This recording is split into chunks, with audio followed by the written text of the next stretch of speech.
पंहिंजावे ड्रामे जी नई अपडेट में तव्हां सभिनी पहिरीं प्यारनि खे दिलि वारनि खे सिंधी भाउरनि खे ख़ुशि आमदीद। दोस्तो अॼु रिव्यू कंदासीं मेगा सोप से पंहिंजावेरी, जंहिंजा अचण वारा एपिसोड ज़बरदस्त सनसनीखेज़ थियण वारा आहिनि। छो त ड्रामो हिकु ज़बरदस्त मोड़ ते पुॼी चुको आहे। छो त हाणे क़ासिम खे तमामु जल्द सां लसीको करे वठंदो ऐं फ़ैसिले में हुनखे पेश कयो वेंदो।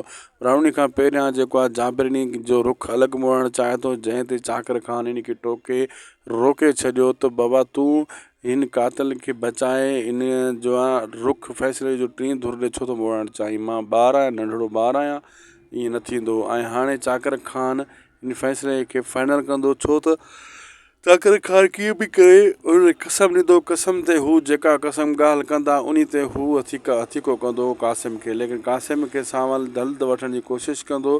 थी सघे थो उन में डिले थिए त फ़ैसिले खे फ़िलहालु वक़्ती तौरु चाकर ख़ान डिले बि करे छॾींदो।